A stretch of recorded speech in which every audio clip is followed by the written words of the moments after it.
மன்னிப்பு கேட்டால் தான் நான் வருவேன். அதுவும் கால்ல விழுந்து மன்னிப்பு கேட்கணும் இந்த சிந்து. அப்போ தான் நான் உள்ளே வருவேன் அப்படின்னு சொல்லிட்டு அடம்பிடிக்கிறாங்க மகா.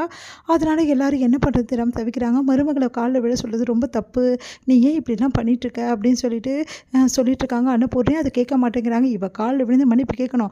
அப்போ மட்டும் தான் நான் உள்ளே வருவேன். இல்லை நான் இப்படியே போயிடுறேன். நான் வரவே மாட்டேன் அப்படின்றாங்க. சிந்து என்ன பண்ணுறதுன்னு தெரியாம தவிக்கிறாங்க. உடனே சிந்து வந்து ஓடி வந்து கால்ல விழுறாங்க. உங்கள் பெரியவங்க கால்ல விழுறது தப்பே கிடையாது. அதனால எனக்கு எந்த பிரச்சனையும் இல்லை. என்னை மன்னிச்சிடுங்க அத்தை அப்படின்னு சொல்கிறாங்க. பார்த்துட்டு அப்படியே முறைச்சிட்டு அப்படியே வந்து தள்ளி லைட்டாக விட்டுட்டு அப்படியே உள்ளே வராங்க மகா. மகா வந்து செம்ம கடுப்பாக அப்படியே உள்ளே வராங்க ரூமுக்கு. மன்னிப்பு கேட்க வச்சிட்டேக்கா, சூப்பர்க்கா அப்படின்னு சொல்லுவாங்க. தம்பி சொல்கிறார், பின்ன மகானா யாரா, அவளுக்கு இதுக்கப்புறம் தெரிஞ்சிருக்கும் என் காலில் விழுந்தாதான் அவளுக்கு வாழ்க்கைன்னு சொல்லிட்டு இதுக்கப்புறம் என் பேச்சுக்கு வரணும், இதை மாதிரி பண்ணணும்னா யோசிப்பாள் அப்படின்றாங்க. சூப்பர்க்கா அப்படின்னு சொல்லிட்டு அவங்க தம்பி வந்து பாராட்டிட்டு இருக்காங்க. அன்னபூர்ணி வந்து இதெல்லாம் தேவையா சிந்து, உனக்கு தேவையில்லாமல் கம்ப்ளைண்ட் கொடுத்துட்டு இப்போ பாரு காலில் விழுந்திருக்க அப்படின்னு. பரவாயில்ல இதில் என்ன இருக்குது, என் அத்தை காலில் தானே விழுந்தேன். அத்தையும் அம்மா தான் அவங்க காலில் விழுந்தது எனக்கு எந்த தப்பும் தெரியல அத்தை, அதனால் எனக்கு எந்த பிரச்சனையும் இல்லை விடுங்க அப்படின்னு சொல்லிட்டு போகிறாங்க. இப்படிப்பட்ட பொண்ணு எதுக்காக கம்ப்ளைண்ட் கொடுத்தா அப்படின்னு சொல்லிட்டு யோசிக்கிறாங்க. இங்கே வந்து சித்துவை பார்த்து சிவா வந்து கேட்குறாரு, எதுக்காக கம்ப்ளைண்ட் கொடுத்த சித்து, இப்போ பாரு காலில் விழுந்து மன்னிப்பு கேட்டிருக்க அப்படின்னோடனே, இங்கே பாரு டாக்டரே எனக்கு அத்தை காலில் விழுந்ததில்ல எந்த பாதிப்பும் கிடையாது அப்படின்றாங்க. சரி இந்த அளவு வந்து விட்டு கொடுத்துட்டு போகிறேன், அப்புறம் எதுக்காக கம்ப்ளைண்ட் கொடுத்த அப்படின்னோடனே, அது வந்து டாக்டர் சொல்லு சிந்து அப்படின்றாங்க.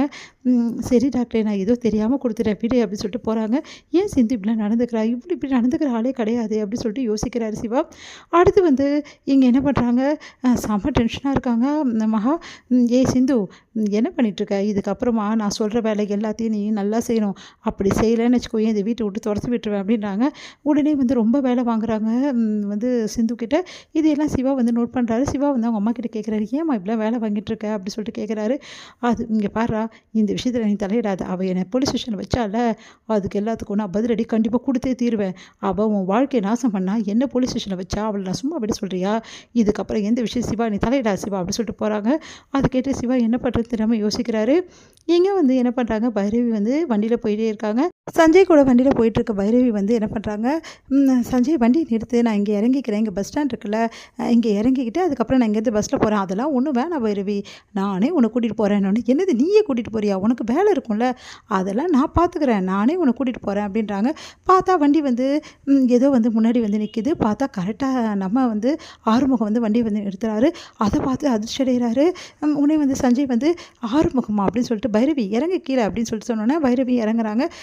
வண்டி தான் ரெடி பண்ண முடியாதுன்னு சொல்லிட்டாங்களே, அப்புறம் எப்படி ரெடி பண்ணி எடுத்துகிட்டு வந்த, இது வேறு வண்டி பைரவி, வண்டியா இல்லை நம்மக்கிட்ட, நம்மளுக்கு தெரிஞ்சவங்க எவ்வளோ பேர் இருக்காங்க, அதனால் எந்த பிரச்சனையும் கிடையாது. இப்போது இந்த வண்டி சூப்பர் வண்டி, எந்த ப்ராப்ளம் வராது, நம்ம போயிடலாம் அப்படின்னோடனே அது வந்து உடனே வந்து சஞ்சய் கிட்ட சொல்லிட்டு வா, பாவம் இல்லை சஞ்சய், அவருக்கு 1008 வேலை இருக்கும், என்ன மாதிரி வெட்டி பயிரா சஞ்சய், எனக்கு என்ன வேலை இருக்குது சொல்லு, அவருக்கு பெரிய ஆஃபீஸர், அவருக்கு எவ்வளோ வேலை இருக்கும், பாவம் உனக்காக இதுக்கு அந்த வேலையெல்லாம் அவருக்கு எடுத்துக்கணும் பைரவி அப்படின்னோடனே, சரி ஓகே அப்படி சொல்லிட்டு, சஞ்சய் உன்னோட வேலை இதனால் கெட்டு போகும், நீ போ சஞ்சய், நான் வந்து ஆறுமுகத்துக்கு கூட போய்க்கிறேன், நான் வரேன் சஞ்சய் அப்படி சொல்லிட்டு கிளம்புறாங்க. இதை பார்த்துட்டு செம்மையாக சஞ்சய் டென்ஷன் ஆகிடுச்சா, இப்படி நடந்துச்சு அந்த ஆறுமுகம் இப்படி பண்ணுறானே அப்படின்னு சொல்லிட்டு, அடுத்து வந்து பாய் பாய் சி யூ அப்படி சொல்லிட்டு போகிறாரு ஆறுமுகம் வந்து பார்த்துட்டு சஞ்சய் வந்து அப்படியே டென்ஷன் ஆகிறாரு. இங்கே வந்து ஆறுமுகமும் வந்து நம்ம பைரவியும் வந்து நல்ல மாதிரி வந்து அவங்க போகிற இடத்துல ரீச் பண்ணிடுறாங்க. அந்த எக்ஸிபிஷனை வந்து ஆறுமுகத்துக்கிட்ட வந்து பைரவி சொல்கிறாங்க, இங்கே பார் இந்த விஷயம்லாம் உனக்கு ஒன்றுமே தெரியாது, அதனால் உள்ளே வந்து பான்னு முடிச்சுட்டு இருக்காத, அதனால் நீ வெளியவே இரு, நான் போகிறேன் உள்ளே அப்படின்றாங்க. என்ன பைரவி இப்படிலாம் சொல்கிற, எனக்கும் இந்த மாதிரி விஷயம்லாம் பார்க்கணுன்னு ஆசையாக இருக்காது, சயின்ஸ் எக்ஸிபிஷனாக உனக்கு என்ன வேலை, உனக்கு என்ன தெரிய போகுது இதெல்லாம் பற்றி அப்படின்றாங்க. நான் பார்த்ததில்ல பைரவி, ப்ளீஸ் பைரவி அப்படின்னா, சரி நான் பார்க்குறேன் இரு, உனக்கு கூட்டின்னு போக முடியுமா அப்படின்றாங்க பைரவி.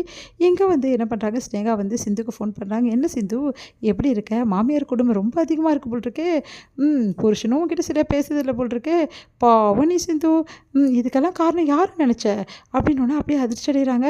நான் தான் காரணம், நீயா, அப்போ பைரவி வந்து என் கம்ப்ளைண்ட் கொடுக்கலையா, நீ தான் கொடுத்தியா அப்படின்னு. ஆமாம் நான் தான் கொடுத்தேன், ஓ நீ பைரவி நினச்சிக்கிட்டியா, சாரி சிந்து அப்படின்றாங்க. அதிர்ச்சி அடைகிறாங்க.